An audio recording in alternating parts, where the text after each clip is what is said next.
in Asian context, when we see a kid misbehaving and we see a kid running wild, we just term it as like, oh, they're just very naughty, they are just very unruly and things like that.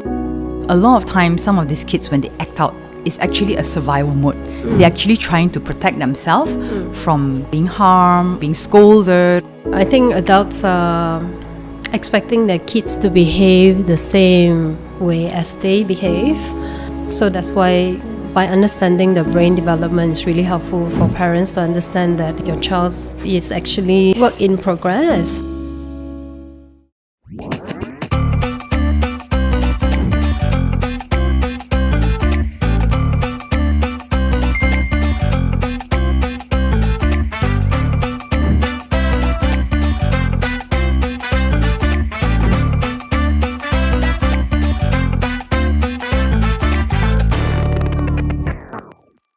Hi Elaine. Hi Jeannie. Long time no see you. Yeah, it's been years. Can you tell me where are you now? What have you been doing?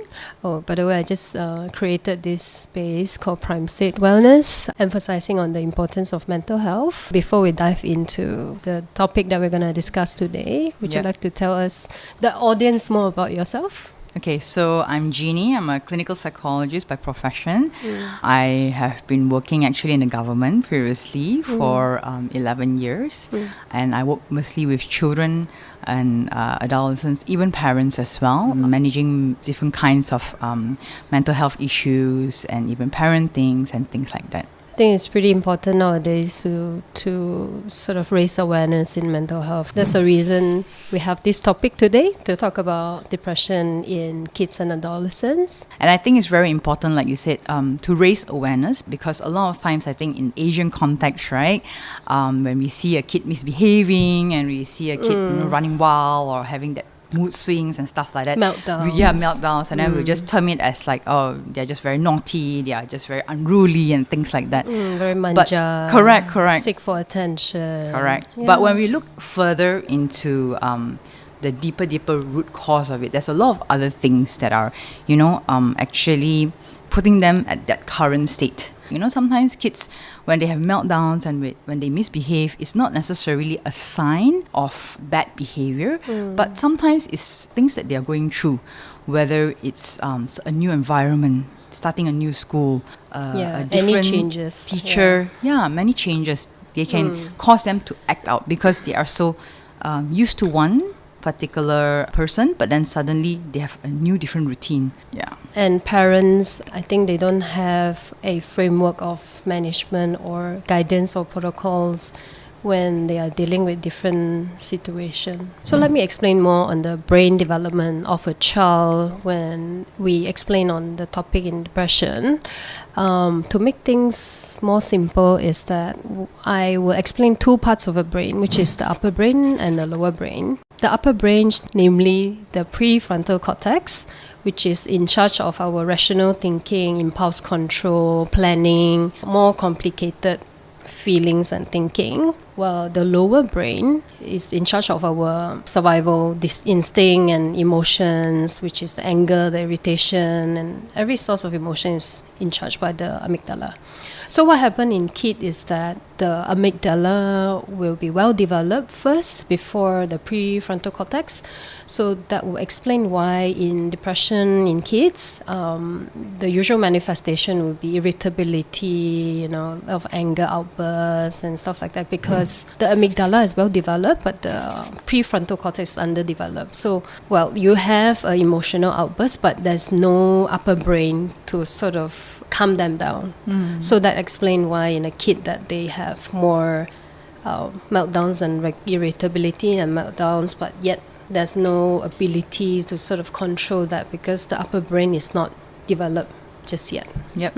I totally agree, and I think that's why sometimes we have to also understand a little bit more how the brain develops, and then we look at the behavior, because a lot of times I think parents or teachers would tend to look at the behavior rather than understand their development.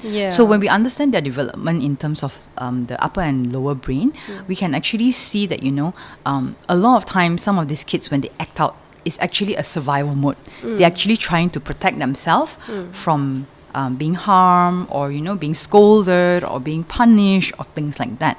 But when we continuously use those methods to try to achieve our outcome, it actually goes the opposite direction of what we actually want them to do. Sometimes when we see children, especially from about 3 to 8, 9, 10, like that, you can see that they tend to somatize a lot of their symptoms, like stomach ache, headache, I got toothache, here ache, there ache, or sometimes they are just irritable, they just don't clingy, correct, they don't want to sleep, they don't want to do things, they are just a little bit more like rebellious or defiant, but not really that, because they are trying to just keep themselves safe in the terms of the brain function. Yeah, I think adults are expecting their kids to behave the same way as they behave. So that's why by understanding the brain development, it's really helpful for parents to understand that, hey, your child's is actually, not mini-me's. Work in progress, right? It's not really, me. I think you mentioned about, when the lower brain is active, basically they're seeking for safety. So I think secure attachment, like you mentioned, is very important. Maybe I can ask you a question. What do you think secure attachment actually looks like? Well, I think a secure attachment looks very much like beyond the physical attachment. So you can really hugging your child, but your mind is elsewhere. That's not secure attachment. So I guess the attachment that we are trying to emphasize is the connection, like the emotional connection. When you have that, then you can actually co-regulate the emotion with your child. And many parents say that, I spend so much time with my kids, with activities and stuff like that, but they are not actually there. Correct. I think I totally agree with that, because I think a lot of parents nowadays think that by fulfilling or packing up your child's schedule and maybe spending some time in between is already enough. I've done my parental duty. But I think children, they need more of the connection, and for them to really feel that you are there and you love them and you are really connecting and listening to them. Because a lot of times I think now handphones, social medias, even our work takes over everything else that we are actually really, really that's important to us. Even over meal times, I think I often see family members sitting all together. Everyone has their own gadget, right? Exactly. So they're all on their own phone, and there's not much of a conversation. And even if the conversations, they're very minimal, there's not much of a connection of really understanding whether your child is really okay, not okay, and things like that. So I think psychologically it's not just attachment, but also understanding that sometimes encouraging words will build up the child as well, because as they go through the younger stage, they're actually trying to excel in certain things that they're doing, but they fumble because of course they're new to a certain skills, a certain set of things that they are learning, but when they fumble and they have good parents and also good attachment, they know that they can stand up again. But when they have parents who are a little bit more detached, they don't know, and they don't even have any other family member support or friend support, then they will feel like, I'm actually not that good, I failed already, I'm bad, I'm a failure. And then they would slowly start to internalize some of this kind of thoughts, experiences, and they feel like I can't stand up again. So just to recap, right, in kids, their way to show a possible depression will be irritability, frequent meltdowns. It can manifest physically, like headache or stomach ache, any pains anywhere. Some younger kids can actually go into regression. So this might be a telltale sign for your kid that's experiencing sort of emotional struggle. Okay, so just to add on also, apart from understanding the community and all those kind of things, when we can also request for help, the professional help, one of the things that the parents can do is to also click on the link that's attached below. It's actually a CES DC. It's a free tool to assess your kid from 6 to 17 years old.